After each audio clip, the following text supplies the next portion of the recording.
MG Batelma, des actualités uniques, dynamiques et renversantes dans le journal TV.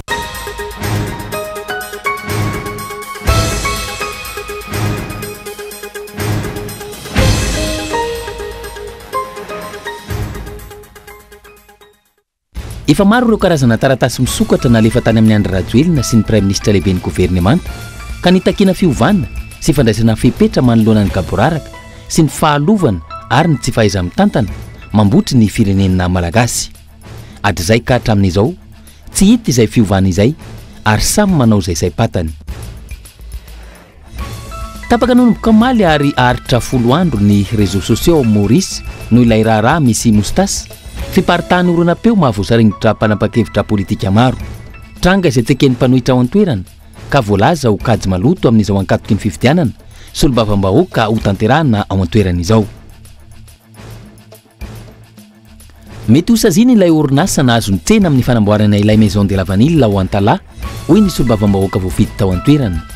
Ny asa fanorenana nampanantenaina ny vahoaka ny Antala izay tsy misy tokotaniny 4 taona aty aoriana. Ankoatra ny fankalazana ny fetin'ny maty, isan'ny mifono tantara sy mystère mahalinana ny fisian'ny fahasambaza na ny cimetière communal ao Anjomato Masina. Isan'ny mahalinana ny olona ny mitsidika ny fasan'ny tompoko vavy Farantsa Simone na Belasety sy ny fasana nanitrehana ny Sainte Inconnue, ilay tovovavy kely tsy nisy mpahafantatra maty teo am-pandraisana kominio. Any ivelany, 3 andro tsy hatrehana ny fifidianana filoham-pirenena any Amerika, manentana ireo olo-pirenena hifidy ireo kandida filoham-pirenena.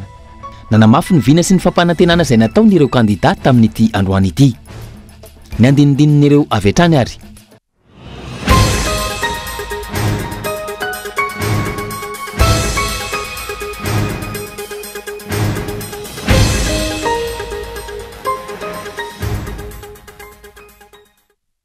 Manatany araba tumklasi tumkuvav tunga sufa to anatiny fampalalam-baovao ny Kolo TV amin'izao alina izao ka manasanao anaraka izany hatramin'ny fatrany toy ny mazatra ny matoa datsoratra no anokafantsika ny fotoana ny fampalalam-baovao amin'izao alina izao.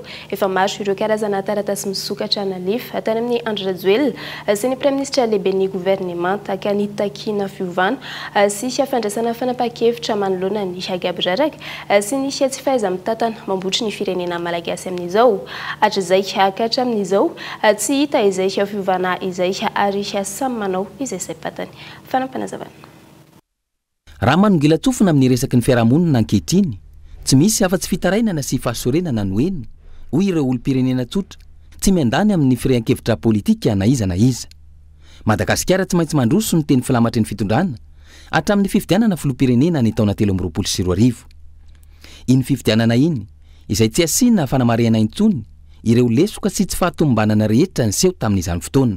Na inona tsy fitovy-kevitra ara-politika, tsy misy olona na iray azy eto Madagasikara tsy maniry izany fampandrosoana izany na koa ilaza fa diso izany teny filamatra izany.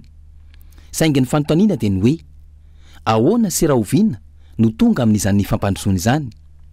Inona mitambin'izany fampandrosoana izany? Natao an'iza io fampandrosoana heverina io? Satria raha ny zava-misy no jerena sy fakafakaina, ny hemitra sika fa tsy nandroso. Vohitsakitsaka n'izao fototra mahaolon'ny olo-pirenena malagasy, lasa voaroba ny otrikairena voajanahary. Mitombo isan'andro ny fahantrany malagasy ary vakivava ny be sy ny maro fa mbola tsy latsaka katerena tahaka izao ny firenena hatrizay ny siny ny repoblika ny fanisy izay. Vohitsaka ireo zo fototra iraisana, zo iaina fitoniana tsy misy ororo, zo iasa, zo ianatra, zo ialavoly, zo isitraka fahasalamana, sakafo, tontolo iainana madio, fiadanan-tsaina, fiadanan-po sy ny sisa. Amsaina tsy miangatra, mieritreritra ve ny mpitondra fanjakana fa voatandro ireo zo ireo ankehitriny. Moa ve voaja ireo fifanarahana iraisam-pirenena no siniavy ny Madagasikara mikasika ny zon'olombelona izay ny fitondrana ny fanesy no tompona andraikitra voalohany amin'izany. Raha ny fisitrahana herinaratra sy raha ny fisotro madio samy mahafantatra fa mila vola sy fitaovana ny famokarana ireo. Efa vonina ny mpanjifa andoha izay zakany sy izay vitany ahafahany misitraka ireo vokatra ireo izay ankinany ny asa sy ny fivelomana, ny fiarikarena, ny fidiovana, ny fahasalamana, ny fianarana, ny fifandraisana sy ny sisa.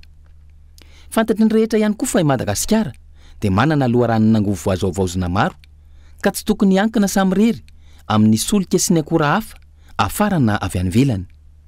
Maro anefa ny fampanantenana pokaty efa re, tsy tanteraka amataonany maro zay, mikasika ny jiro sy ny rano. Zary resabe, isaky ny fifidianana fotsiny ny famongorana ny délestage. Kanefa, tsy hita loatra izay vokatra azo tsapahitanana amin'izao fotoan'izao. Vahaolana vonjimaika sy tandrametaka, fampandriana-drisa no hita mifanesy amin'onafo. Ankehitriny aza, nambara indray fa hanombinana ny teti-bola natokana ho an'ny fanabeazana ahafahana mamaty solika ny jirama ka hampiena ny délestage. Vahaolana maritra ve zany? Toy ny milaza hoe, mitady ianareo ka hita, io ary fa alefanay ny jiro, fa ny zanakareo indray no aleo badoina. Rehefa mitroatra ny olom-pirenena noho ny fijaliany mafy loatra, dia maika ny mpitondra andrahora azy ireo, ampangina sy anagadra. Moa ve, rary ny sitsiny zany, sao sanatria tiany mpitondra ho zarina amin'izao toe-javatra izao ary ny olona, ahafahany iseho ho toy ny mpanavotra rehefa anakaiky indray ny fifidianana be ny tanàna. Ny fahazaran-dratsy amin'ny fiheverana fa azo ekena ny tranga iray, dia mba tonga ny tsirariny ny hody ho rariny. Sao sanatria, misy manao fanahinina ary mitazona ny malagasy ao anatin'izao fahantrana miompampan'izao, ahafahana mifehy azy sy mamalifaly amin'ny fanampiana kely sy ny fanarian-dia isan-karazany. Rehefa zatra miaina ao anaty aizana mantsy izy, mety ionina mora rehefa tolorana jiron'akoho iray, ka tsy hitaky intsony ny famatsiana jiro maharitra. Rehefa zatra miaina tsy misy rano mantsy izy, mety tolorana rano ray tavoangy dia ho faly, angina tanteraka, ka tsy hitaky intsony ny famatsiana rano maharitra.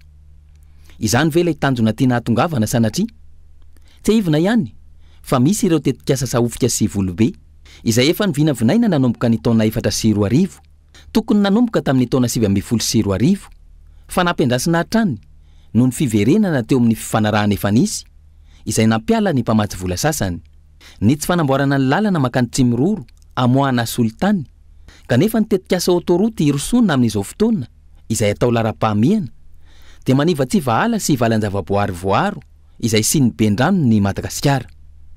Misy ve ny atao hoe continuité de l'État, na ny fitohizany fampandehanan-draharaha, na dia misolo aza ny mpitantana eto amintsika. Samy manao izay saim-patany. Tapaka nanomboka omaly ary ahatra 10 andro ny réseaux sociaux ao Maurice noho ny sharara misy mostasy fipartana oronam-peo fa mahavoasaringotra manam-pahefana politika maro any antoerana tranga izay atsekeny ireo fa mpanohitra any antoerana ary voalaza ho gatsy manoloana izao fa akatoko ny fifidianana solombavambahoaka any antoerana izao fanampanazavana hoetiny Gaeton Andreslavoery. Tapaka nanomboka omaly voalohan'ny volana Novambra ary aharitra 10 andro ny réseaux sociaux ao Maurice. 10 andro mialohan'ny erison'ny mponina ao antoerana amin'ny fifidianana solombavambahoaka. Nanazava ny anton'izany ny gouvernemanta mauricianina ka nilaza fa misy ambana lehibe ho an'ny fiarovam-pirenena ny ainga tamin'ny raharaha misy mostasy. Fiparitahan'ny oronam-peo mahavoasaringotra mpanapa-kevitra politika maro. Tapaka mandritry ny 10 andro araka izany ny Facebook, TikTok sy ny YouTube. Raha ny latsoratra nivoaka, ny alakamisy 30 Oktobra no nahazo ny noty avy amin'ny ICTA na ny Autorité de Technologie et de l'Information et de la Communication ao antoerana, ny MTEL, mpandraharaha goavana ao Maurice. Fanapahana ny réseaux sociaux izay tsy farana raha tsy ny 12 Novambra ho avy izao, izany hoe iray andro aoriny ny datim-pifidianana. Nanomboka ny tapaky ny volana Oktobra no efa nisy famoahana tsy ara-dalàna tany anaty tambazotran-tserasera ao antoerana ka ina isy fiantraikany goavany amin'ny fiarovam-pirenena sy ny filaminam-bahoaka. Nanomboka tamin'io tapaky ny volana Oktobra io, niparitaka ny oronam-peon'ireo mpanao politika, mpikambana amin'ny firaisamon'ny pirenena, diplomaty, mpisolovava, mpanao gazety sy ny sisa, izay mampiditra ny nosy Maurice tao anatin'ny skandaly politika. Nangataka ny sokafan'ny fanadihadiana ny Transparency ao Maurice, izay nilaza fa misy ny fanararaotam-pahefana. Isan'ny voasambotra anaovana fanadihadiana raha ny lahatsoratra ny voakatrany, ny filoha général ny Mauritius Telecom, niaraka tamin'ny olona 3 hafa na iahina. Omaly maraina, tamin'ny alalan'ny oronam-peo nivoaka no nahafantarana fa ny praiminisitra mauricianina no nanomeny baiko iarovana ny fiandrianam-pirenena sy ireo mpiara-miombonantoka iraisam-pirenena. Fotoana fohy taorian'izay, nametra-pialana ny filohan'ny cybersécurité tao antoerana. Manoloana ity tranga ity, izay 10 andro mialohan'ny fifidianana solombavambahoaka, nilaza ny fivondronan'ny mpanohitra ao antoerana fa kajy maloto, vokatry ny tahotra ka tsy azo ekena izay tranga izao. Voahitsakitsaka raha ny fanazavany ny lalam-panorenana sy ny zo fototra azo vaovao sy aneho hevitra ankalalahana. Antony, mikendry ny ahazo ny maronisy eny amin'ny anteny meram-pirenena ny MSM, na ny mouvement socialiste militant izay tary ny prime ministre mauricianina ka azony ty farany fitantanana vaovao ho an'ny 5 taona manaraka. Ny prime ministre izay nahazy ny toerana taorian'ny nahafatesan'ny rainy ny taona 17 ny alohany nandresen'ny ekipany tamin'ny fifidianana ny taona 17. Lafimbaovao hafa kosa indray lasa fisehosehoana no betsaka raha ny fomba fiasan'ny mpitondra fanjakana amin'izao fotoana no jerena oisyany teo anivony PMH na ny mpanjifa mirahina ararotin'ny fitondram-panjakana amin'ny fanambatambazana mba azahoana ny toerana amin'ny fanomezana ireo karazana zavatra maro ny fahasairana ny vahoaka ankehitriny. Fanampanazavana. Inona marina moa izao no mba viana sy tetikasa n'izao fitondrana izao mba efa nivadika ho asan'ny vaingana mampandrosin'ny toe-karena sy ny sosialim-bahoaka teto amin'ity firenena ity tao anatin'ny taona maro nahazon'ny fitantanana Madagasikara izay. Tena nitantana ilay firenena tokoa ve ny natao sa nitantana sy nampiroborobo ny tombotsoany manokana. Zary lasa lamaody ny fizarazarana fanomezana isan-karazany toy ny koveta sio na hoe vatsitsindro sy ny fitafiana samihafa rehefa vanim-potoany ny fifidianana. Tsy nisy afa-tsy fahampotehana tamin'ny lafin'ny maro no nitranga. Potika ny ary Madagasikara, kaboraraka ny Knaps, potika ny Madarel, potika daholo zao ny orinasa tena ny fanjakana na ny antsoina hoe société d'État manoloana izany rehetra izany. Ararotin'ny mpitondra fanjakana ny fahasahiranam-bahoaka amin'izao fotoana izao, indrindra rehefa akaiky ny vanim-potoam-pifidianana. Lasa atao fitaovana ny fahasahiranam-bahoaka ka lay social fanaovana social amin'ny alalan'ny fizarana vary na amin'ny fizarana vola ray hetsy isa-tokantrano zay ataoko hoe tsy vahaolana maharitra fa lasa fisehosehoana zany zany zavatra zany.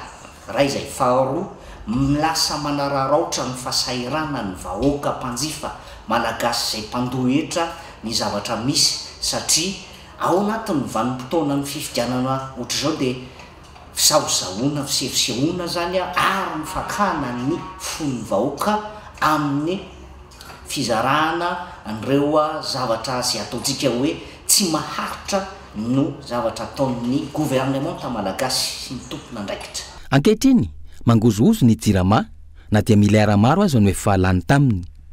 Nambaratra fa ho an'ny fanarenana azy izany rehetra izany. Potika ny sosialim-bahoaka. Tsy antenain'ny malagasy maro intsony ankehitriny izany atao hoe fiahiana ara-tsosialy izany fa rehefa tsy miary androany dia tsy mihinana androany. Ny mpitondra fanjakana zany tokony anamaivana ny olan'ny vahoaka mpanjifa ary mila mpitondra mahay mijery alavitra zany ka raha ny mpitondra fanjakana na ny tompona andraikitra isa-tsokajiny tsy mahatanteraka sy tsy mahavita ny asany dia aminay dia hoe aleo izy asorona avatrany. Zavatra tokony ho izy dia gouverner sy prévoir mila mijery alavitra mpitondra fanjakana kanefa ny zavatra misy dia mifanohatra lay ataontsika hoe vahaolana maharitra amin'ny lafiny sosial na amin'ny politika amin'ny akapoben'ny fanjakana amin'ny lafiny sosial dia tsy hita soritra mazava tsara. Latsaka katerena ny fiainana malagasy amin'izao fotoana izao na ny any atsimo na avaratra na andrefana na atsinanana saingy mini manampitsofina ny fanjakana eo anatrehany antsoantson'ny vahoaka. Ny solombavambahoaka raha teo mampametra-panontaniana ny antom-pisiny izay tsy ara-nisapeo manoloana ny olan'ny vahoaka izay soloan'ny vava. Fa mbola mitoetrandry ny fahatapahan-jiro lavareny amin'ny faritra maro amin'izao fotoana izao tsy araky ny hanambarany Andry Rajoelina nandritra ny fidinana ifotony izay nataony teny amin'ny orinasa Jiramany alarobia lasa teo tranga izay manimba ny sy ampiariny ireo orinasa madinika. Fanampanazavana hoentiny Daniela Minorso. Nateo aza ny filazany Andry Rajoelina fa tsatra ny fahatapahan-jiro anatin'ny ora fiasana, izany hoe manomboka amin'ny 9 maraina hatramin'ny 10 alina, tsy mbola izay hatreto ny zava-misy raha ny hita amina faritra maro eto an-drenivohitra. Na amin'ny ora fiasana, na amin'ny ora tsy fiasana, mbola saika ahitana izay fahatapahan-jiro izay avokoa. Ho an'ity orinasa madinika misehatra amin'ny fanaovana vulcanisation iray ity izao, vokatra izay fahatapahan-jiro lavareny sy fiovaovan'ny lera fahatapahan-jiro izay. Raha toa ka enina hatramin'ny 7 alina ariary teo isan'andro no vola miditra amin'ny ity farany, raha nandeha ara-dalàna ny herinaratra teo aloha, ny ena ho 5,4 alina ariary, hatramin'ny 5,3 alina ariary izany amin'izao fotoana no ny fienan'ny ireo mpanjifa. Ny vola miditra amin'ny fanaovana ity vulcanisation ity izay tsy maintsy mbola menona ny versement fa ihany koa tsy maintsy hoentina ny an-tokantrano antony mampitaraina ity mpanao vulganisation ity. Ny vidin-jiro raha teo ankilan'izay izay tsy mifanaraka akory amin'ny tolotra omeny ny jiramara ny fitarainana trany. Na le client raha lasa zatrany loatrany hoe nde hanao ety aminay zao izy de tonga de ny sainy tonga de baty hoe sao de tapaka indray ny jiro eny fa any de na le client lasa miena be ny asa koa lasa tsy de misy satria tapaka foana ny jiro satria anisa mivelona amin'ny jiro mihitsy satria vao tsy mandeha ny jironay de tsisy rivotra satria mandeha amin'ny rivotra le compresseur mandeha amin'ny courant zay koa nefa manana groupe fa mono de le groupe le compresseur trifazety zakan'le mono mihitsy de tsy maintsy miaritra amin'izay fiverenana eo zany zay raha le fiverenan'le jiro zay tena betsabetsaka ihany tamin'ny jiro ito maheo mandeha maraina pare mandeha foana mbola tsisy fahatapahana zany tena naliasa raha mahafinaritra satria mi client zany avasatranao de miasa foana fa zao lasa le client lasa miena be tena faible mihitsy zany tena miena tanteraka mihitsy noho le fahatapahan-jiro matetika. Raha mitoy izao olana herinaratra izao itombotsika itombatra ny ireo tsy anasa mirenireny tsisy atao manerana nosy. Ny akamaroan'ireo orinasa madinika mitsangana ankehitriny izay saika miankina feno amin'izay fampiasana herinaratra ny jirama izay avokoa ny ankamaroany. Eo amin'le arakasa zao le fanjakana tsy mamety olo-tsasa ho an'ny madinika de ohatranay eo manao asa tena nohatry zao nefa ny raha le somban'le jirama le jiro tapaka le rano de tsisy azonay atao fa lasa mijorojoro mandehandeha fotsiny. Andrasana hatreto ny mety ho fampiarana izay fanapa-kevitra fampitsarana ny fahatapahan-jiro anatin'ny ora fiasana izay raha ny fanehoan-kevitra trany. Raha izao zava-misy izao, maro no manafa fampiasonana saim-bahoaka, fanaovana sinema fotsiny ihany ireny voalaza ny Andry Rajoelina nandritra ny fidinany fotony tena nivo ny orinasa jirama ny alarobia lasa teo ireny. Vaovao mahakasika ny olany herinaratra Atrandry no anoizantsika ny fotoana ny fampahalalam-baovao efitra tanginy Atrandry no fa hitondrana ny firenena amin'izao fotoana izao ny mpanao politika naneho ny heviny manoloana ny politika vony sy davanandro izay everitra ny mpitondra amahana ny olany famahana ny olany ny herinaratra eto amintsika amin'izao fotoana izao fanampanazavana hoentiny Daniela Mino Rosoatrany. Latsaka katerina tanteraka ny firenena amin'izao fotoana mamenatra ny zava-misy vokatry ny tsy fahaiza mitantany mpitondra sy ny hevitra taingina izay aroso no teo anivony ny komity miaro ny zoiombonana.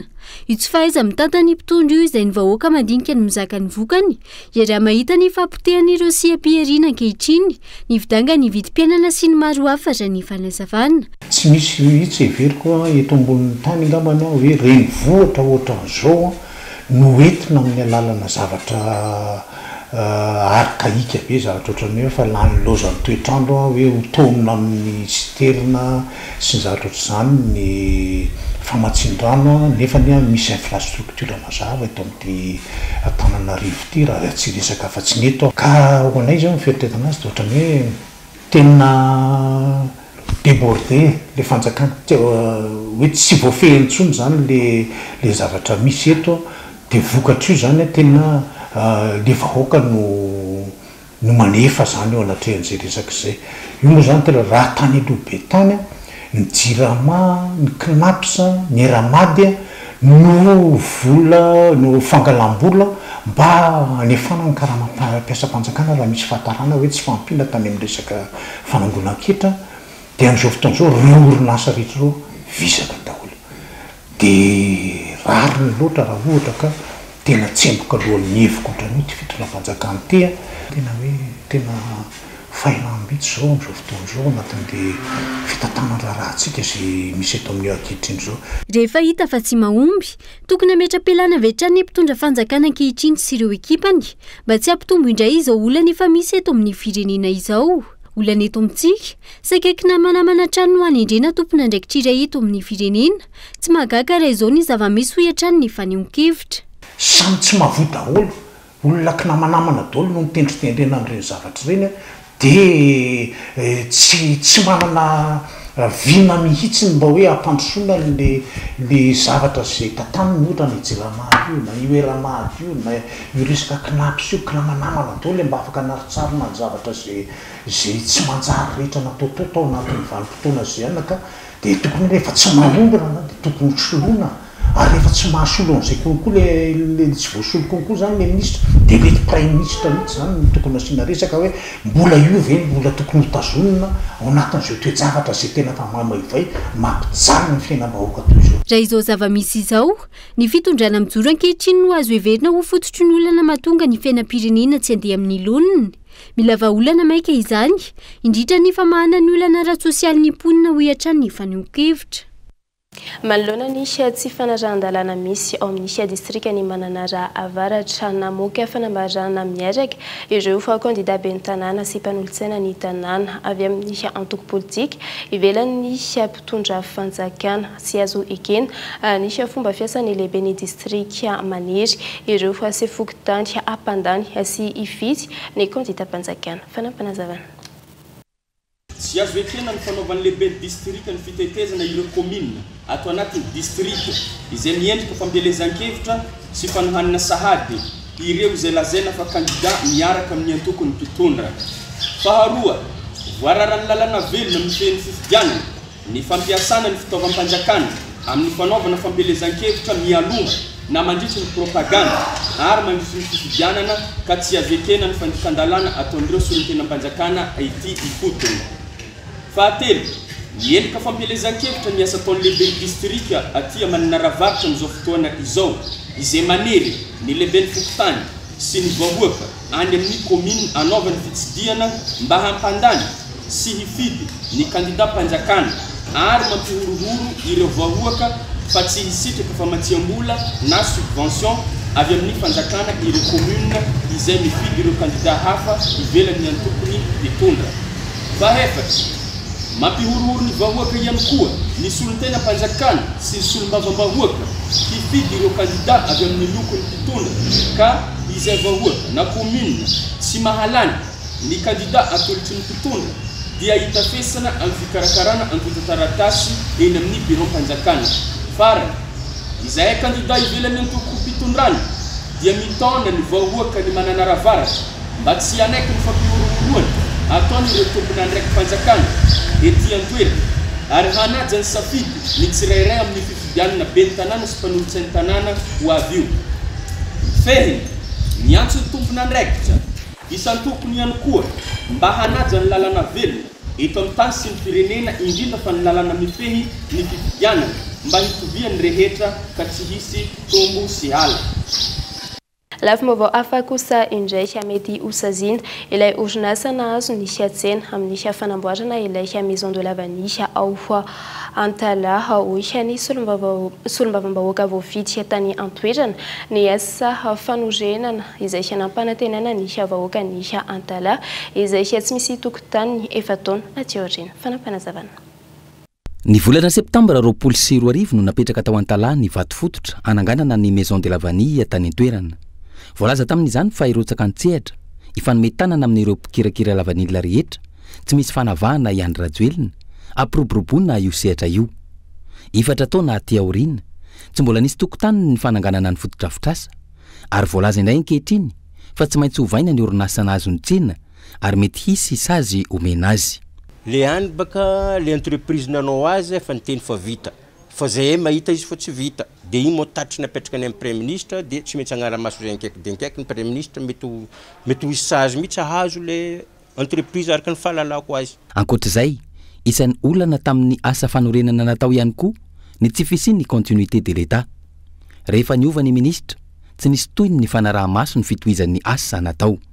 De tsy maintsy arahagny maso ankaiky satria tsy mety zegny le fagnanaovan'ny construction Antala de tsy maintsy arahagny premier ministre ankaiky zany satria ministre taloha zegny karakaran'io de le ministre vaovao zao zegny tsy maintsy ampifandray amin'ny premier ministre afagna magnapetraka ny toerany maison de la vanille en Antala zany.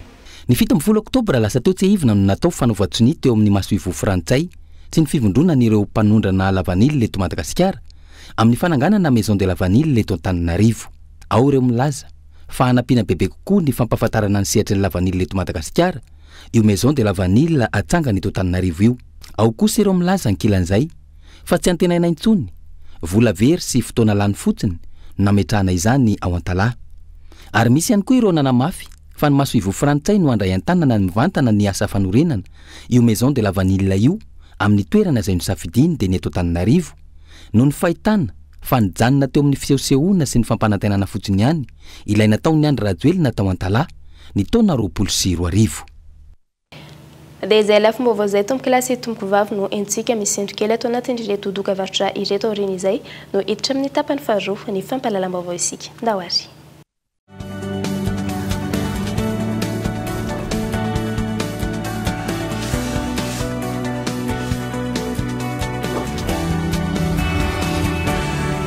Et ça continue! C'est encore gratuit! Toujours gratuit! Tu parles toujours de... L'installation de la fibre! Et oui, ça reste gratuit! La promo continue jusqu'au 31 janvier 2025. Profitez-en! C'est le moment de prendre la fibre in, la fibre go, la fibre family, la fibre home! Grâce à ses collègues de Telma se feront un plaisir de vous installer la fibre gratuitement. L'abonnement est à partir de 49 000 RTTC par mois. Mais l'installation, c'est gratuit!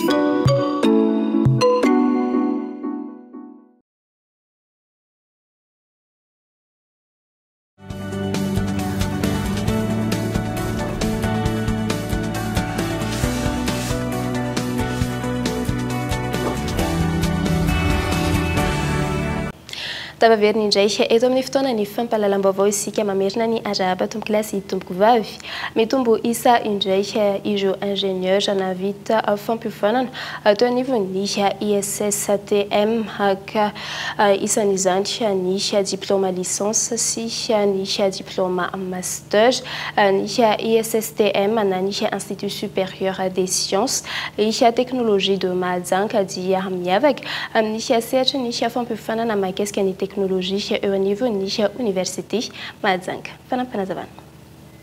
Tanora miisa 370 navita fiofanana teo anivon'ny ISSTM na ny Institut supérieur des sciences et technologies de Mahajanga eo anivon'ny université ny Mahajanga no navoaka tamin'ny fomba ofisialy ny 1 ny volana oktobra teo tetsy amin'ny New Park Resort Ambourvy.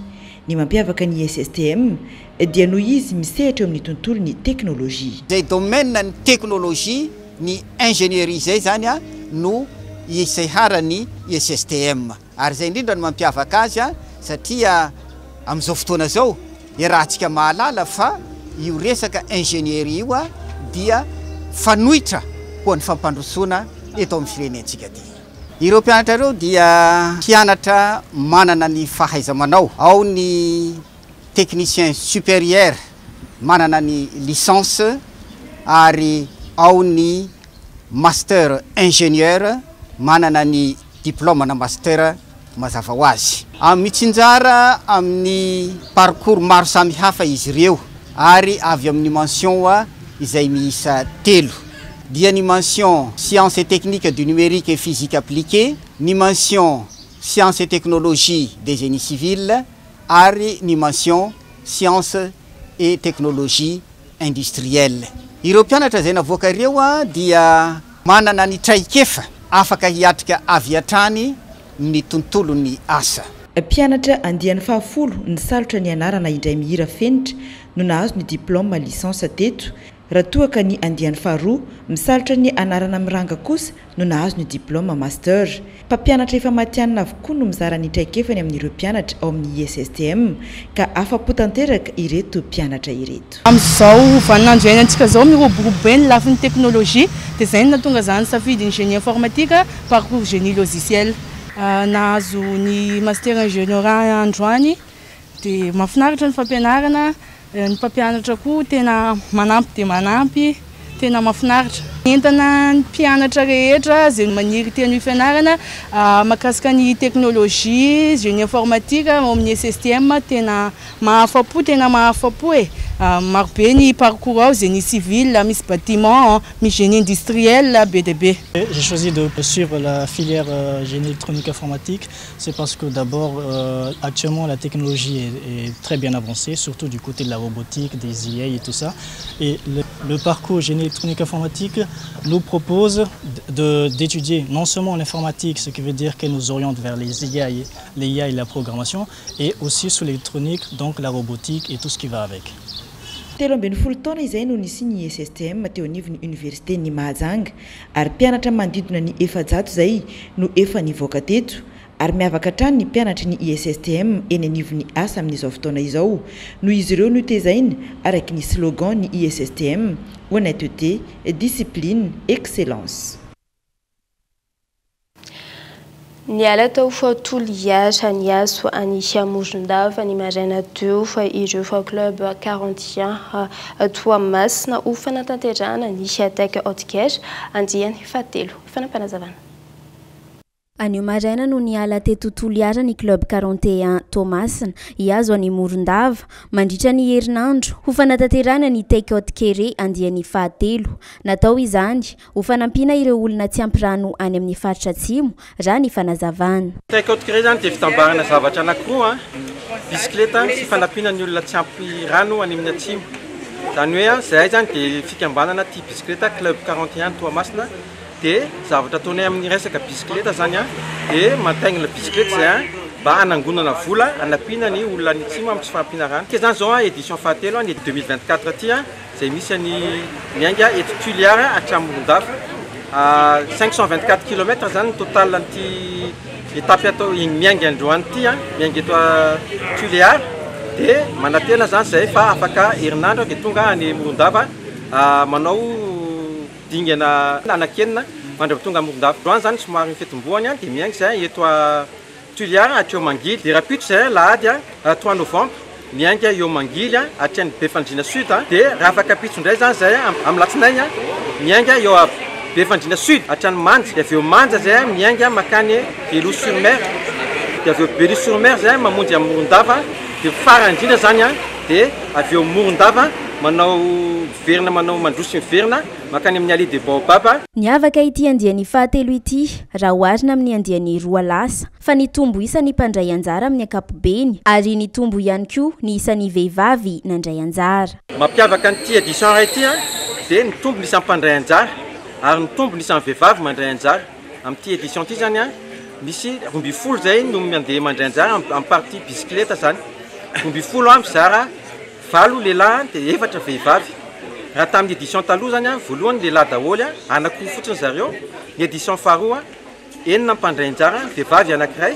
Ity zany nitombo be zay mpandray anjara zay. Manarakarak'izay zany efa manomboka fatatr'olona zany zay de moramora zany le mitady vola anapina ny anatatrahana le tanjona fanamboarana siny bendrano afana manangona raona le olona sahirana ny atsimo. Ankoatr'izay dia toerana telo samihafa any Ambovombe no efa misy siny bendrano ankehitriny napetraka ireto club 41 ireto nandritra ny andiany roa voalohany tamin'ity Ataka Haute-Caire ity ary mbola manentana ny mpiara-miombonantoka ihany koa izy ireo hiara-iasa aminy hahafahany hanatratra ny tanjony raha ny fanazavana. Isaky ny manangana siny bendrano ray zany zay de 50 000 litres ny ao anatin'izay siny bendrano zay.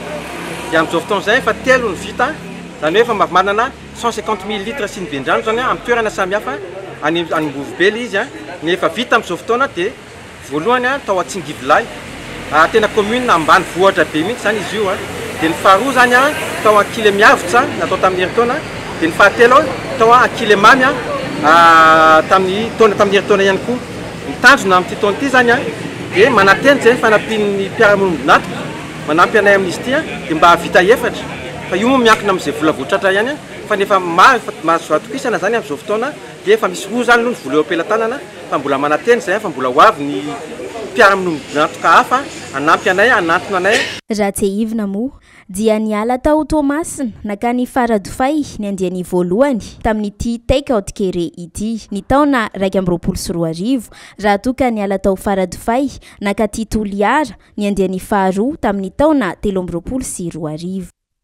Tsy hita hoe nagaiza ny vola nalaina tamin'ny fiakaraman'ireo piasa tokony nisitranana izy ireo fa ny lafin'ny fahasalamana tena anivon'ny emita sy ny vola tokony narotsaka tena anivon'ny knapsa nandritra ny entona izay raiky ny fitarainana nataon'ireo fa piasa teo anivon'ny commune Ivato Androany amin'izao fotoana izao ary tsy fantatra ihany koa fa faniriterena sy fandrahonana nofo mahazo ireo piasa ireo fa araky ny fitarainan'izy ireo fanampanazavana.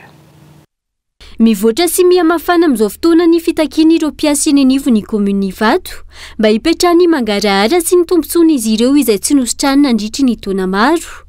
Zay ny fantatra efa ntaonany maro no nesorona tamin'ny karama mampiasa ny vola tokony alefa any amin'ny amity mba isitrana izy ireo fitsaboana saingy tsy tonga any vola io fa manjavona tsy fantatra hoe nankaiza reny fanazavana.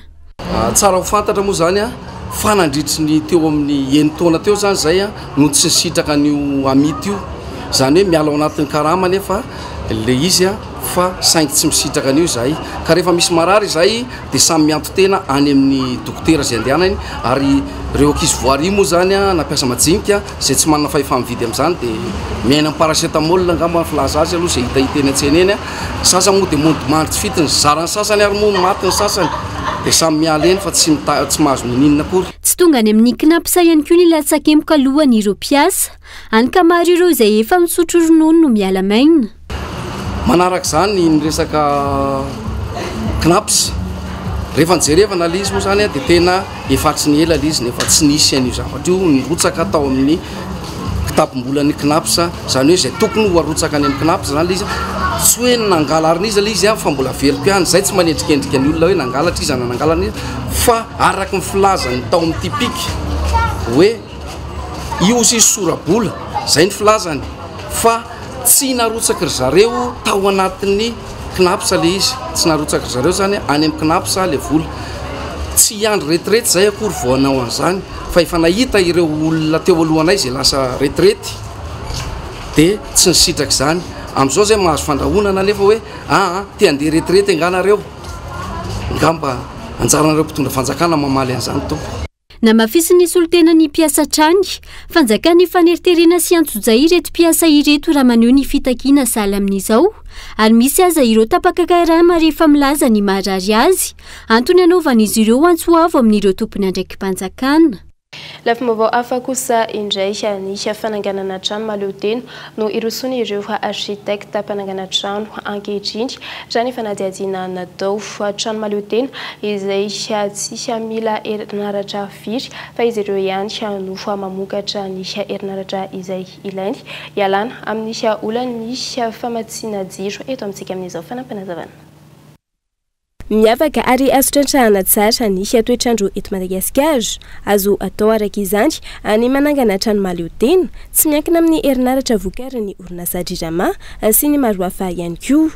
Amin'izao fotoana efa mirona amin'ny fananganana ireny karazana trano mahaleo tena ireny ny akamaroan'ireo mpamorona izay sady miaro ihany koa ny tontolo iainana. La première chose qu'on a fait quand on a regardé le terrain. Ny zavatra atao voalohany rehefa mahita ireo toerana dia mila fantarina aloha ny toetrandro amin'io faritra io satria tsy azo atao amban-javatra izany.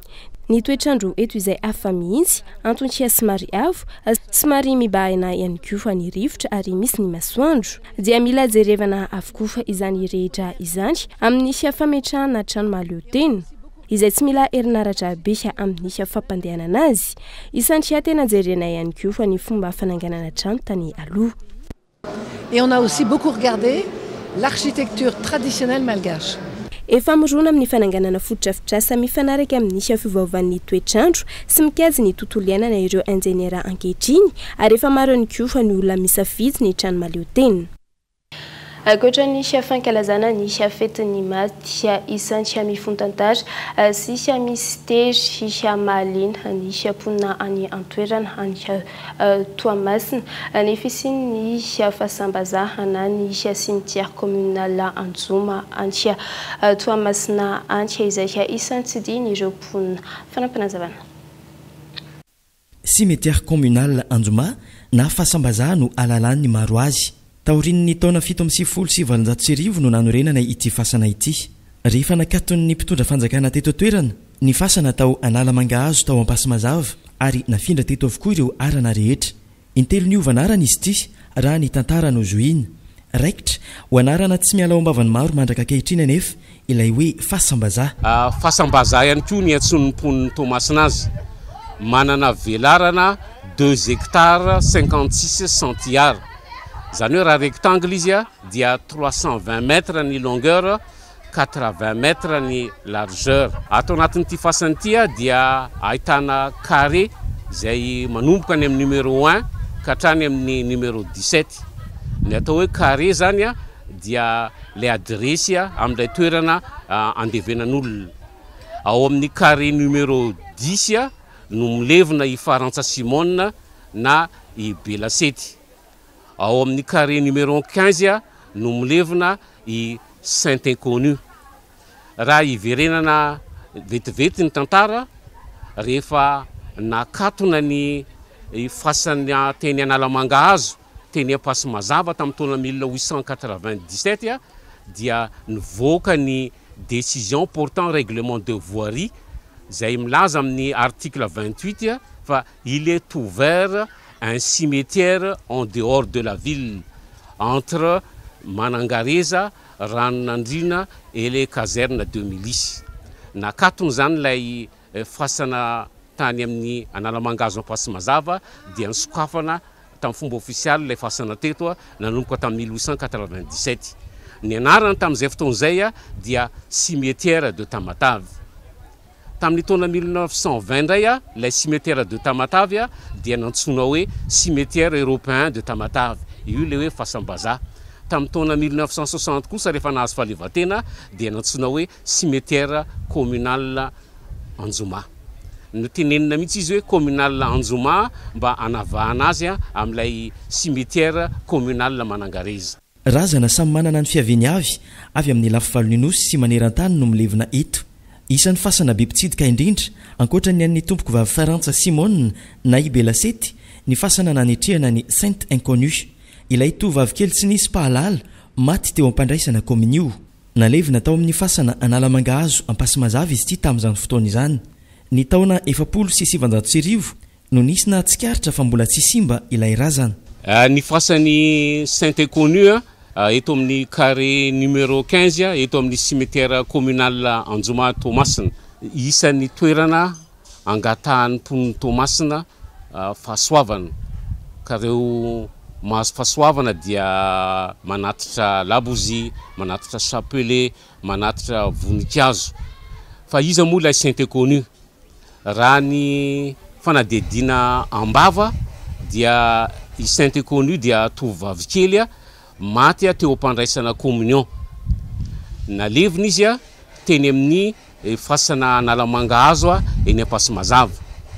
Raha ny voalazan'ilay ray aman-dreny be tafaresaka tamiko dia tany amin'ny taona 1940 dia nisy asa nataon'ny commune teny amin'ny fasana Analamangahazo. Na voatsatoka angady dia akory ny agagana fa dia vatan'olona mbola tsy rava ary mbola nandera. Nafindra tety amin'ny cimetière Anjoma zany ny vatan'ilay zaza. Tamin'izay fotoan'izay dia ny ampahan'ny fasana dia nrakofana vitra ihany. Zany hoe hita maso teo mihitsy zany lay vatana tsy ravan'ilay zaza. Teto amin'ity fasana Anjoma ty. Fa tamin'ny taona 1972 rehefa nisy couvre-feu reny sy le voarara le mivorivory satria dia nahavory olona maro be ny olona tonga mijery eto dia nakatony fanjakana tamin'izany andro zany ilay vitra fa dia nrakofany ciment tanteraka. Amin'izao fotoana izao dia mbola maro ireo olona mangata-pitahina eto amin'ny Saint Inconnu.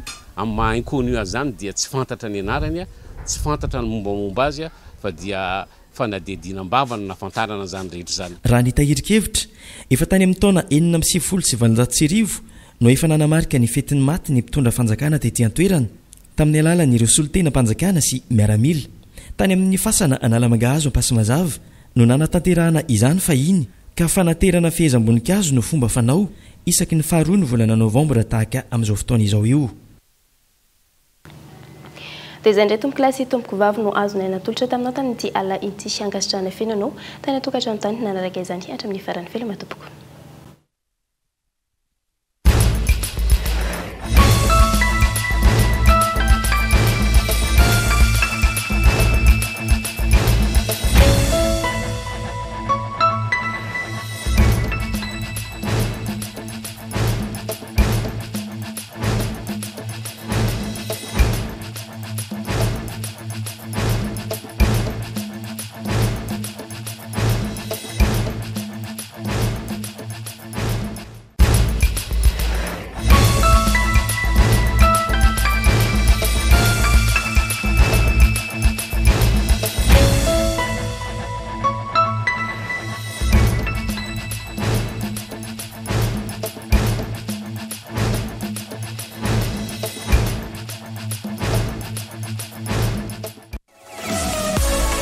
DG Betelma, des actualités unies, dynamiques et renversantes dans le journal TV.